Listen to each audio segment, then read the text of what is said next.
to... Hello, good evening, and welcome back to the Leadership Circle. We're back each and every Tuesday, hanging out with JR and Deana. It's a pleasure to see you guys, a pleasure to be back, hitting in some new digs here. So a different backdrop until the desk is put together. But today we're going to be discussing fear. The topic that came up for us was talking about fear and how we can use that as an ally, or how we can use it to motivate, or sometimes it often can debilitate us. So JR, I'm going to throw it at you. Going to jump on over here and do my thing. And why don't you take it away, bro? All right, well, thank you, Matt. Hello, Deana. Hello, everybody. We as always, we discuss what we're going to talk about. And today, fear came up, and, my thoughts were sometimes we get to make a decision to face our fears, and other times, it's thrust upon us and we have no choice. For example, if you fear earthquakes and there's a big earthquake, doesn't matter if you're afraid of earthquakes or not, you have to deal with an earthquake. And so, sometimes we can work ourselves up and build up to face our fears. And some things that, I do, I don't know if I'm going to jump right into that, but that was the topic. I don't know if I have solutions just yet. But yeah, some people are debilitated by fear. A lot of my life, I lived in fear of different things, not being good enough, going bankrupt. And since I've released a lot of my fears, it's easier to be. So that's kind of my thoughts with fear.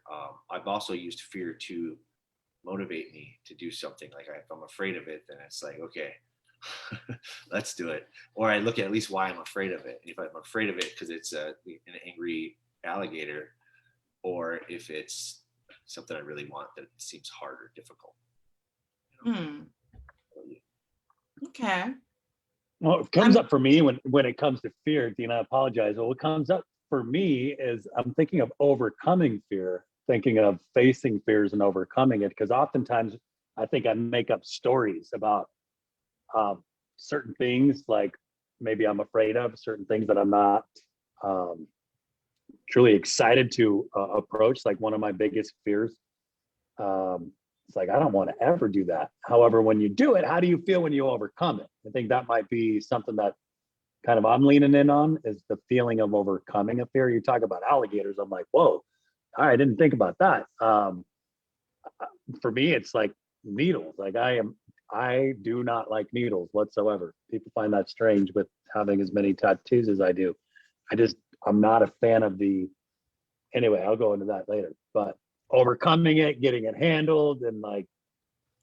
It's interesting that you say that though, Matt, because one of the things that comes to mind is like different types of fears, right? So there's certain fears, like I'll think for myself, for the longest time ever, for everybody who's known me, they would know that I had a phobia of dogs.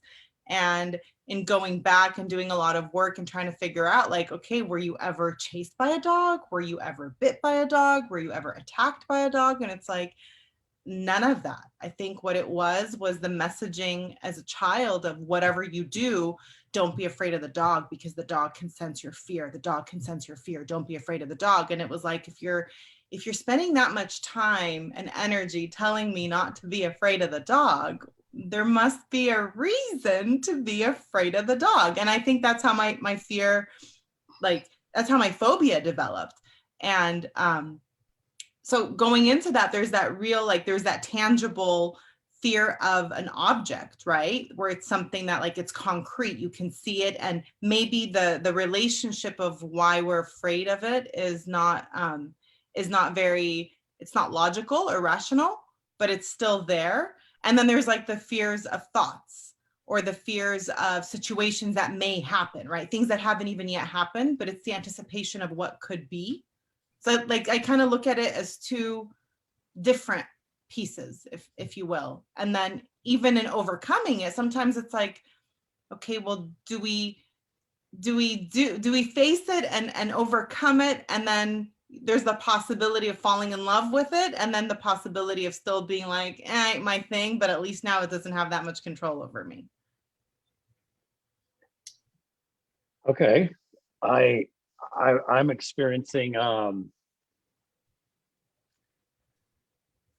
fear comes up, I think a lot of times there's great value in facing your fears. And so how do we face them? You mentioned the dog, and it's like, yeah, dogs can sense fear. Like I was just walking my dog before we jumped on here, and a little girl came up to me while I was walking the dog, and I was like, just keep your distance, because this little girl has approached my big dog, and she did like this, like just to play, but my dog freaked out and like gave her the bark and the flex. And so I'm walking my dog Otis, and here comes little girl wanting to run over. So she's running up to me, and I'm like, but I think overcoming it is what keeps coming up for me, and how to overcome it. And I think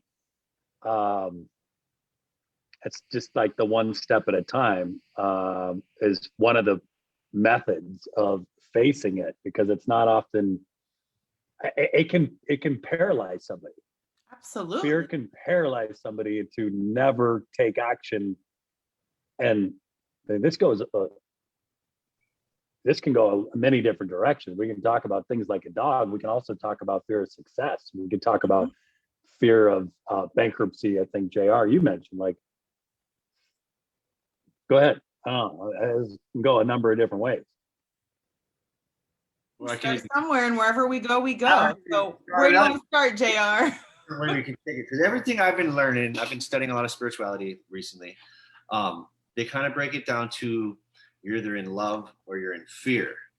And so what I've been thinking of is like the way our conversation, sorry, my chair is eating me. Like our conversation between us is, we all have fears. We all know we have fears. But then if I take it from you're either in love or fear, it's a way for me to at least look at why I have the fear, and then I can at least analyze the fear. So let's say, for me, the bankruptcy kind of stuff, and I could say it's because I have all these attachments to these material things, and I think I've released it. But I think before it was more like holding on to what I had, more scarcity thinking. And so if I look at where the fears are coming from, I think it's easier to almost like acupuncture, poke it and release the nerves. And if we can figure out where, like you just said with your dog, and like by figuring that out, if you hadn't already cured a lot of that phobia just by even acknowledging that, will do it. So just kind of thinking about where it's coming from, and is this love or fear? Like, how are we making that decision? I don't know if that makes sense.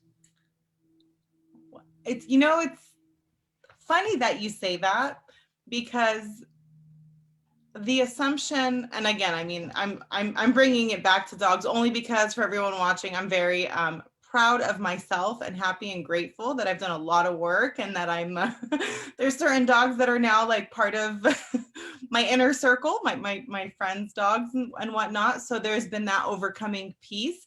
But as you mentioned, that growing up, it was always, the assumption was that I hated dogs, that people would come up to me from my fear reaction, my fear response, and they'd be like, why do you hate the dog? I'm like, oh my goodness, I don't hate the dog. I love dogs, and I love watching their connection with their owners, and just how just, they're just so amazing, right? That loyalty, the love, the unconditional love. I love that. And it was a both and. It was, I love them and I'm afraid of them. Maybe at some point it switched into like, well, if you love them so much, then why be afraid? But for the longest time, it's like I was carrying both, but it's almost like you can't carry both forever. So it's interesting. Well, imagine all the things that one person could miss out on when it comes to, I think of my mom. Okay.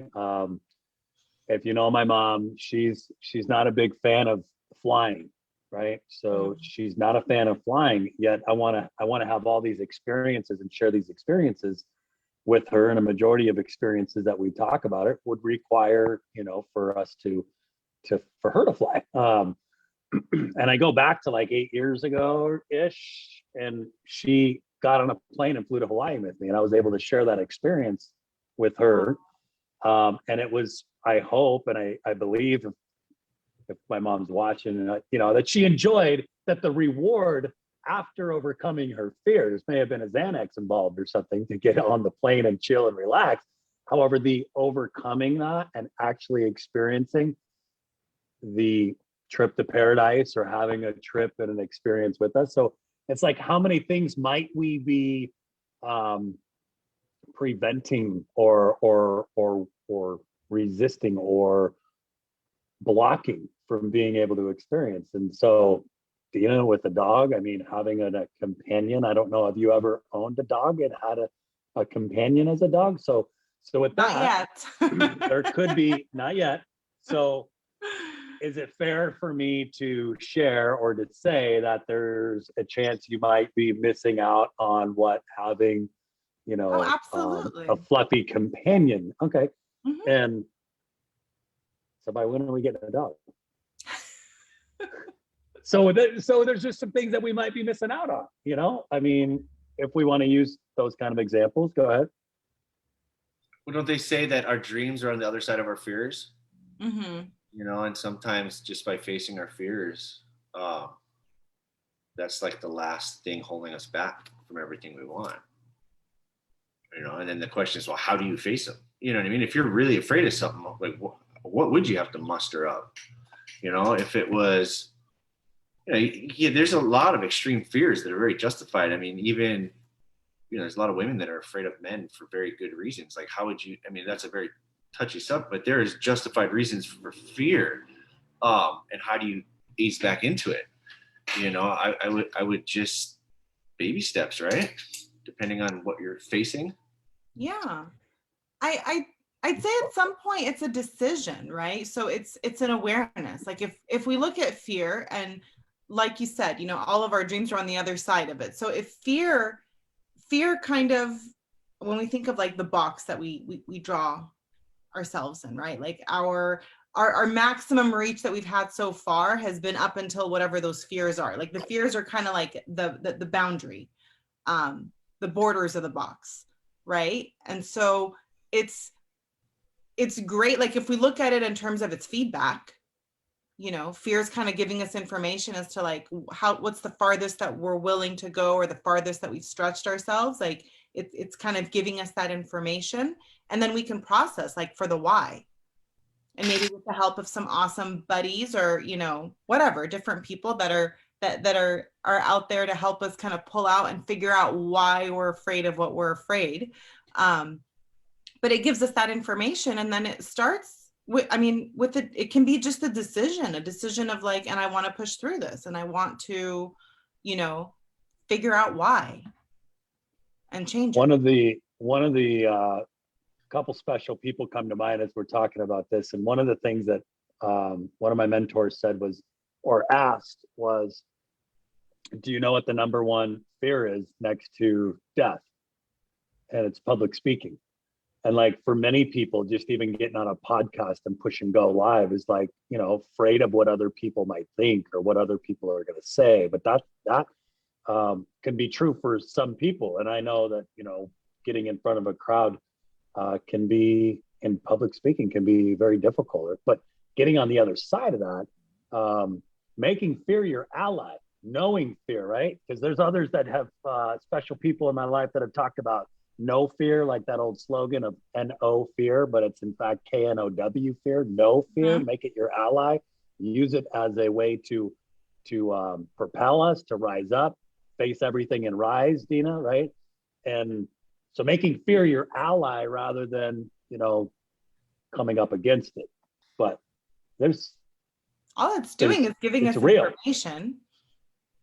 Yeah. Right. And it's all of our, if we'll talk about our programming or how we've been conditioned, or previous experiences that give it a flavor, and that make it, look as something to be, to be afraid. Most of the things we're afraid of, it's we're not comfortable with them, or it's because there's some pain or perceived pain associated with it. Right. Like it doesn't even have to be real. We can totally be afraid of things, and what is it? It's false evidence appearing real. Yeah. For some of it, it's not even true. And most people, I know a lot of situations where it's like, oh my goodness, I thought the worst, or I thought this was going to happen. I was so afraid of like saying something in that moment. I was so afraid of however way it was. And it's like, oh, wow. And you said it, and you survived, and here you are. And how do you feel? And it's just one more thing of like, okay, it doesn't mean we're going to live without any fear. It's just to be aware of it and be able to use it in the moment, sort of like you said, you know, as the ally to help propel us, to help push those border, like push the boundaries a little for the life that we can have. That JR, I just think of like all like the magic that's on the other side, right? It's a magical world. What you said triggered something in me. It's not the fear; it's our relationship with the fear, right? I mean, it's how we use the fear. Because the fear is there, you know, but how are we using it? You know, for example, are you using the fear for motivation? Are you using the fear? Are we using the fear? Am I using the fear to hide? You know, sometimes I can make up fear as an excuse, you know, and so it's not always the fear, it's the relationship with fear. You know, once I started taking on the things I was afraid of, you know, like skydiving when I was afraid of heights, and just taking risks and just doing things that I was afraid of, running a marathon and stuff like it's you can use the fear, you know, like I bet you, you know, I'm not a soldier, but I would imagine a lot of the great generals and leaders in battle use fear, you know, as a strength somehow, you know, tap into it, you know. So it's just, what are we doing with the fear? Yes. Well, it's real. It's definitely real. My thoughts are, you know, I just made like a comment about like afraid of what other people think, and like there's been a lot of times in my life that I've made decisions based out of fear of what other people would think, and that's the truth. And I don't know how many of those decisions I've made. I could probably tally up quite a few of them, but like sometimes I like, you know, I'm a hibernate. I'd rather be like behind the scenes and like getting onto a podcast or making a live video and doing things, or really like I don't want that. That's kind of a thing because I'm afraid of what other people will think, afraid of what other people might say, or afraid of success, afraid of what could come from it. And that to me is more true. I think talking with you guys and having a vulnerable chat here, like talking about what some of my biggest fears are. But if you make them your ally and you step into them, you know, it's like this podcast goes from 1 to 20 plus whatever we are, 22, 23. I mean, you go through the routine and you build muscle memory, you get more confidence, or you feel more comfortable, and those fears no longer hold me back. Now I know when I'm getting, you know, ready for our podcast, it's like, sure, stuff comes up, or when I'm doing a live, or, you know, wherever, public speaking, whatever I might be doing, it still comes up, but it's like, all right, let's go, it's time, right? Versus before, where it was kind of like, you know, step in, step out, whatever. I don't know, I guess it's a real thing that we all I got it for you. So for me, you said the public speaking, and so what if we don't even know about these fears? So like for me, I was given the opportunity to public speak in front of hundreds of people a while ago, and I wasn't scared until I went to open my mouth. Like I had no idea that I had this fear. I was calm as whatever. I was like, whatever, I don't, give me the microphone. And as soon as I got it, and they were looking at me that first time, I remember just like, I was like, where did this come from? Like, and so I would have totally not known that. Same thing when I first skydove and jumped out of air. I didn't even really get that scared till the door opened. And then I wanted to like, why am I on this airplane? And it's like, I didn't even know it, you know? And so sometimes it just, you know what I mean? It smacks you in the face. And how do you get out of it? How do you face it? You know, I know the first time I jumped on an airplane, I closed my eyes and I went, nah, you know, to make it not real. And the guy threw me out. You know, he was attached to me. You know, like I straight up stuck my head in the sand like an ostrich. Did you ever open your eyes on the way down that first time? Yes. Falling's not something scary. Once you're falling, you're committed. You know what I mean? You have a choice before you jump. Once you jump, you're committed. Yes. Might as well look down. So how do you face? So was that a question? How do you know you're afraid of something until you actually do, or what was? It was more like a comment to stimulate some of your thoughts. I mean, because there's probably a lot of fears that other people have that I have as well that I don't even know about until I'm thrust into the occasion. until I'm in a cage with a lion, am I afraid of lions? What was that show, Fear Factor, back in the day, Yeah. where they did some kind of like all kinds of crazy, wild stuff that, you're Wasn't sticking that your when they hand in had a them, bucket like, or oh.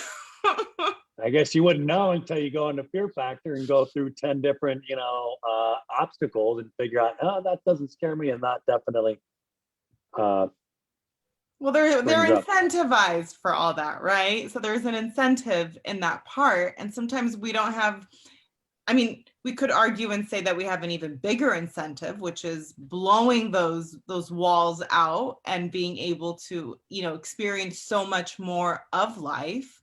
I mean, I definitely, again, like, even though I don't have a dog, but my relationship with dogs, or my relationship in being out, like, if I'd go hiking, or I wouldn't go to a lot, like, many of the trails, or it's kind of just like they're supposed to have their dogs on leashes, right? They're supposed, and my whole obsession, it's like I never got to enjoy the moment of everything I was doing, because it was just like, where are the dogs? What if a dog comes running? Like, what am I going to do? And it was more of like how I would respond versus the dog is bad. Like, the dog's just being a dog. I'm the one who is, bringing this out. And so now it's like, oh, look, I get to appreciate all the dogs that are on the hike. I get to smile at them. I get to appreciate being places where, like, the energy even changes. And it's just that's awesome. So having the possibilities of everything out there, like, yay. Bring on, like, shine light on our fears and give us opportunities to to overcome them one fear at a time. Yeah, shine light on them and look them right in the face, look them right in the eye, face the fear directly and step into it. And as nervous or anxious or whatever it is that you are, like, the only way to overcome fear is to face it. I don't think you could sit here and read a book about overcoming fear and feel brave and go, like, you're still going to be on that cliff, getting ready to cliff jump or jumping out of that plane. You read about skydiving, you're still going to get on that plane. You're going to be the same stuff comes up. Yeah. And it's usually not as bad as we make it out to be. I think a lot of the fears that I've had in my life were made up in my mind, and recently none of it's real.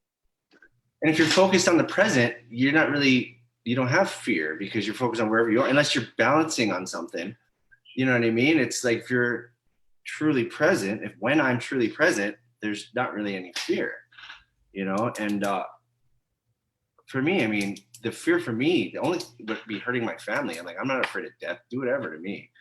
I guess if I were to, like, pick something, but it's just like, if I'm present, there's no room for fear. Again, unless I'm being attacked by a lion. Which is interesting, because a lot of our fears back then were very, like, life or death. Like, it was survival. And so the things that we were afraid of, like, and the response, like, that our body elicits in fear, like, it doesn't know if it is a physical threat or a psychological threat. Like, psychological fears are just as real. And sometimes, could be arguably maybe even worse, because at least the physical one, once you're over it, like, okay, that's it, it's done. And it's like out of sight, out of mind. You're not really worried about it. The psychological one is with us 24/7 if we let it be. And so how much are we not, how small of a life are we, like, the more fears we have that go unaddressed, like, if we're going to be on autopilot, succumbing to all of these illusions, right, then how small of a life are we living? Like, what is it costing us, in other words? And, like, what are we giving up? And what are we creating? If we think the world is a scary place, we create a scary world. And how much attention are we giving our fears? Are we thinking about our fears all day long, or are we just acknowledging them every so often when we're thrust upon something? More I learn is we are our thoughts, and if we're in fear, we're going to create things to be afraid of, right? And like what you said, Matt, it's just, you got to face them. It's almost like the acupuncture. Once you face it, it hits a nerve and it releases all of it, and then you don't have that anymore. You know, it's like, oh, that was like you with dogs. You know, if someone opened the door and a dog ran at you and jumped in your lap right now, you would be fine. So I don't know if I'm there yet. And the big picture after the dog's licking her face, she'll be fine. But yeah, Yes, then I'm fine there. So yeah, it's all thoughts. I think we've talked about this many times too. We can dive into that, but some of these thoughts are unconscious and happening automatically. In fact, most of them are. Yeah. Right. Well, and I think what both of you kind of triggered right now in my head too is that sometimes our identity, like our fears become our identity. Like we get meshed with our fears, and that's just who we are. We're the person who is afraid of, and then fill in the blank.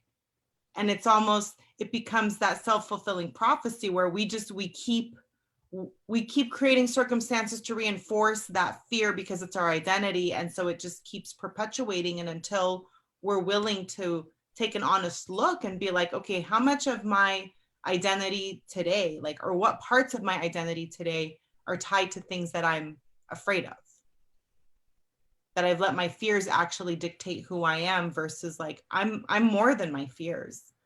Like my fears may be a piece of me, right? An aspect. But me as Deana, like I'm, you know, we're all bigger than our fears.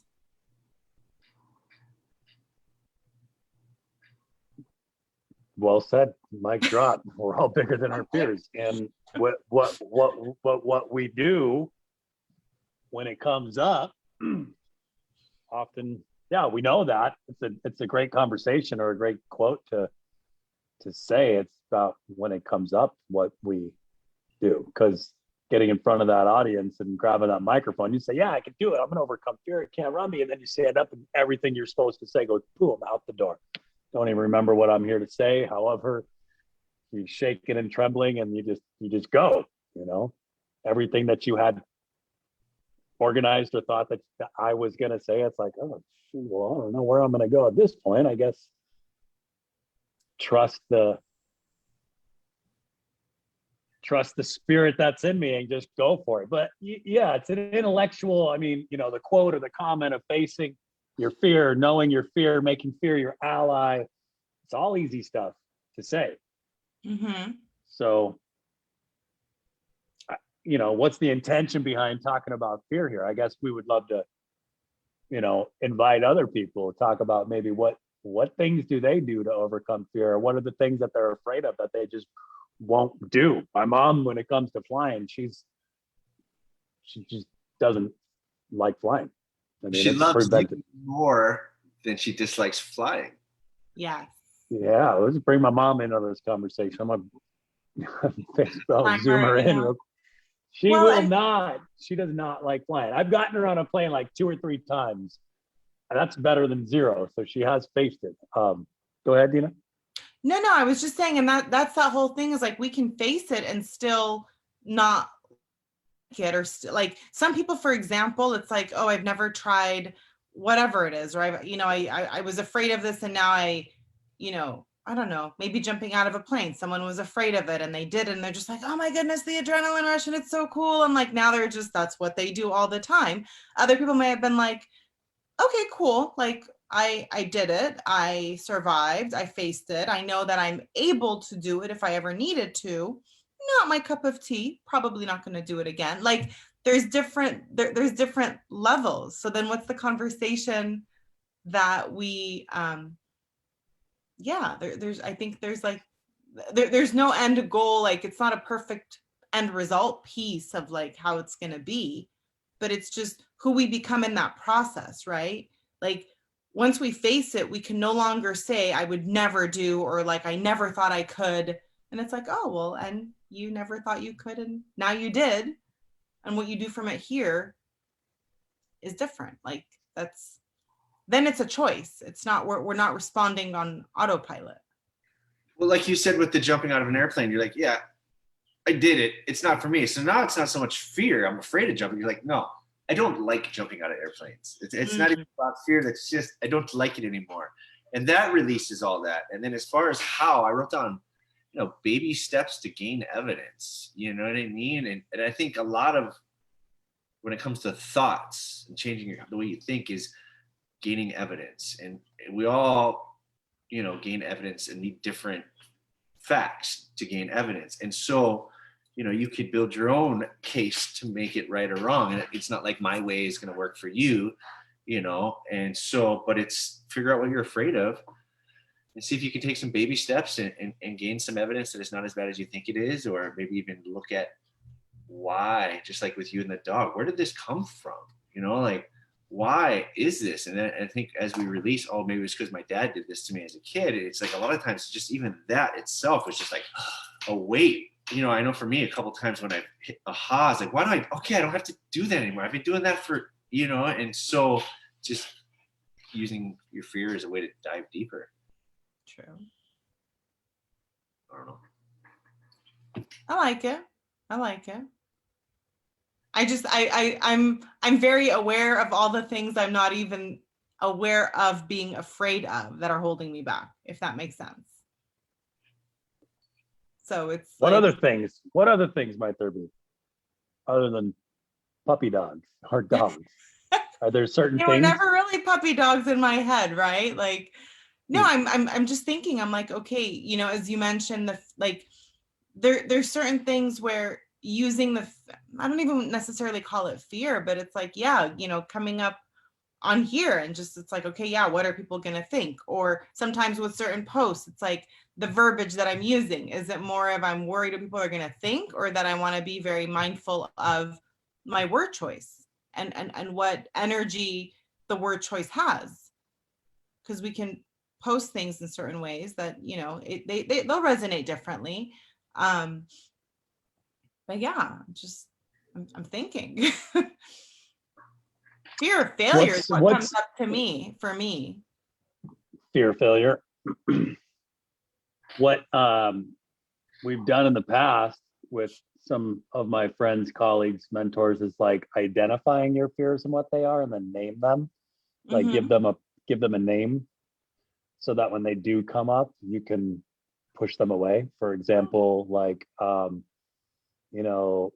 let's just call it Dorothy, the dog fear, however you want to name it. Give it a name, right? Yeah. Identify a name, and then when that comes up, you can just say, you know what, Dorothy, you're not welcome right now. Like, that's not something. So now you've identified it and actually given it a character. Yeah. And you'll recognize when it comes up. Now, the truth is, it'll never go away. What changes is your relationship with the fear. The fear is going to be there forever. It's never going to go away. When it comes up, you have a different relationship with it. So when a dog approaches you, you have maybe a positive character that you think about. Calling, Courageous Kathy comes to mind, and you just bring in Courageous Kathy, and you walk up with your hands wide open and you open heart to your dog, and you bring her versus, the afraid of dogs Dorothy, or whatever you call it, right? So giving these things personalities or names, I think, has helped you identify them. They don't ever go away. You just establish a new relationship with them and give yourself those baby steps, as we've been saying, that gives you more and more and more confidence or experience that dogs are happy, fun, welcoming. I don't know. Does that help? That just came up. Oh, that was good. I like that. Two of my fears I could share. Definitely. Asking Go Deana. ahead. So I was thinking about, I was like, what kind of fears do I have? And I had to go deep. But one of mine was fears that I have is fear that I'm going to screw it up, that I'm going to mess it up. It's like that I'll screw something up. I'll say something, I'll do something, and just something to screw it up. So that's one of the fears I've been working through. And the other one is the fear that I'm like my dad, and so again, I'm gaining evidence. My daughter's 9, almost 10. And I'm like, okay, I'm not my dad, but it's like slowly gaining the evidence and stuff. And so for me, these are real fears, and it is the gaining of evidence that helps me get through those, and convincing myself there's no way I can mess it up. It's impossible. Whatever happens is perfect. There's no mess. I appreciate you sharing. That's yeah. Go ahead, Deana. No, go ahead, Matt. You went a layer deeper there, JR, of like fear of becoming, your father. Is that what I heard? Did I say that correct? Because I wasn't having like fear of spiders. You know what I mean? I was thinking, I was like, that's not what I have. Like, what am I afraid of? I'm like, well, that's what I'm afraid of. That's what I'm afraid of. And that's what I've been working on for a while to get through and stuff like that. So the fear doesn't always have to be of a scary other thing. The fear of yourself, fear of what you're capable of.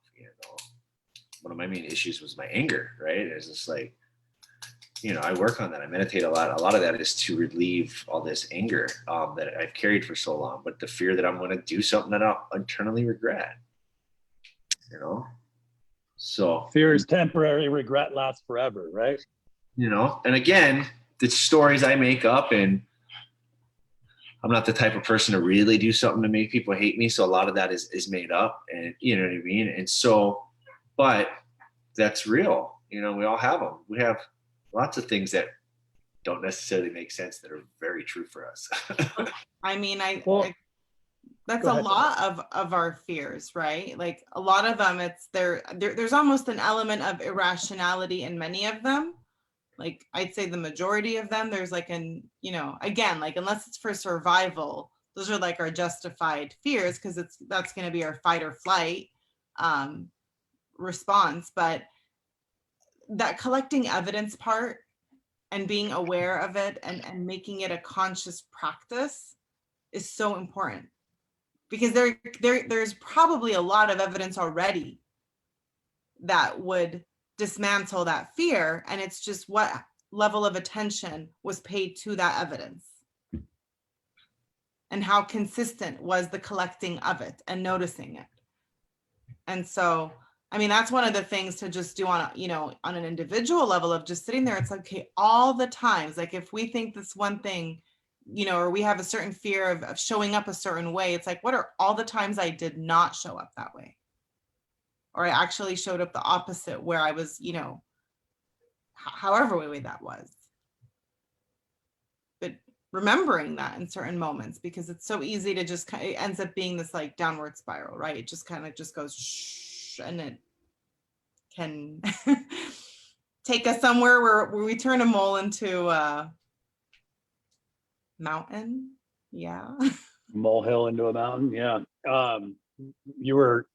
JR was going to comment on what you said. You were fear of dad, fear of being like your dad. You have a 9-year-old, a 10-year-old, and so that fear has actually become your ally. And I can relate to some of what you're saying, but like, and maybe I'm speaking from maybe this is possible. That fear of you not wanting to be like or have characteristics like your father had has actually been what's helped you become who you are. We kind of talked about this last week as well, as a father, right? So that's a good example of using fear as an ally, because I can relate of not wanting my daughter to grow up without, in my experience, with an absent father. But so that fear of what I didn't want actually became what supported me on becoming what I do want. So that goes back to, I think, the beginning of this where you were talking about fear. 2 things you said. Was it fear and love? You were with your spiritual yeah, you're either in fear or you're in love, basically, and we make decisions based on fear or based on love. Okay. So yeah, in this case though, the fear is actually what became your ally and helped me, became an ally and helped me. Although I could have definitely gone down the hole of like, oh my gosh, I don't want to do that. And so I'm so paralyzed, I'm not going to do anything. And then guess what I become? Become exactly like the person I didn't want to become, because I'm paralyzed into fear, like I can't do anything. I'm going to screw up, JR, right? Fear that I'm going to screw it up. So then. Yeah, and go JR. Well, I was just going to say, I know, are we making healthy decisions to support us? I know for me, when I was drinking excessively, I had a higher chance of doing something to screw it up.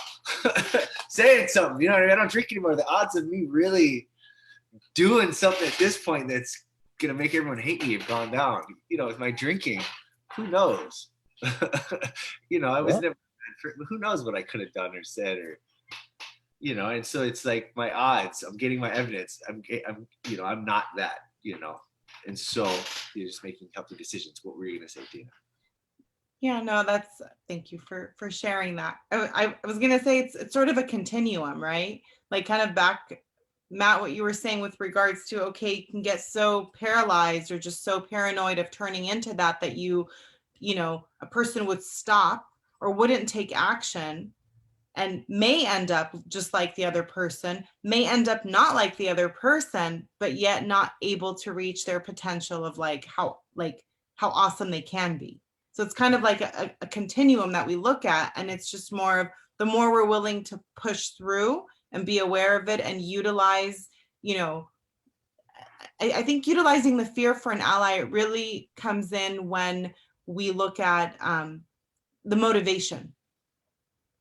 And again, I think that really ties back into what JR mentioned of the love, you know, or making decisions based on love or fear. Is the motivation love, or is it just like fear makes us play small for, you know, whatever way it is? And if we turn the motivation of even why, dissecting our fear, where is it coming from? What is it really that we want? Because it's holding us back. And at one point it may have served as a protective, you know, it had a function. So also not necessarily, I don't know, some fears, it's okay, yay, thank them. Do they serve us now? Not really. It served us back then, but today it's not serving me. And so, you know, thank you, put it aside, and then and adopt again that other persona, right, Matt? Another persona that'll help us become that person. Yeah, or give us an opportunity to get a new relationship with it, right? Get into a relationship with fear. And I was looking up, you know, one of my favorites is Dale Carnegie. My mom used to work for this company. I don't know why mom is so present. I'll have to call her after this. But there's a quote by Dale Carnegie. It says, "Do the thing you fear and continue to do so. This is the quickest and surest way of all victory over fear." And in short, what I'm interpreting here is face it and continue to face it over and over and over again. It's the quickest way to overcome it. There's prices and consequences and rewards and consequences for everything that we do. And when I make decisions and fear comes up, there's either going to be a benefit or there's going to be a consequence. What I'm feeling right now is there's been many times I've faced fear and there was far more rewards facing my fears than there were consequences. I didn't die. I'm here. I didn't faint on stage. Whatever, I lived. I'm here. And we all probably have a handful of experiences where we faced fear. Some of them unexpected, some of them we stepped into. And so I think the close for me is just to do the thing you fear and keep doing it. Like Mr. Dale Carnegie says, it's the only way to get through it, or to surest way of victory over fear is to face it. So JR, that's a good topic, man. I mean, I know we were kind of going to many different ways this afternoon, how could this be? Where do we go with it? But I hope that it was valuable for you guys. It definitely got me thinking. And so I want to thank you, JR and Deana. Of course, every Tuesday, it's always great to be here. Go ahead and pass it over to you guys. And I'll let you close, Deana. And I was just going to build on yours. And if you're facing your fears as fast as possible and getting through them, watch what your life looks like 5 years. If you do that for 5 years and look back, your life won't look anything like it does now. And I'll pass it to Deana now. So what's the one thing that comes to mind when you think of fear? What's the one thing you're most afraid to do? And as you hear that, whatever comes to mind, that's the thing to do, and do it quickly. So with that, go ahead. Yes, Deana, go ahead. Okay, so with that, we wish you all love, light, be love, be light, be aloha, Make it an amazing week, and we will see you next week, next Tuesday. Peace. Peace. Thank you.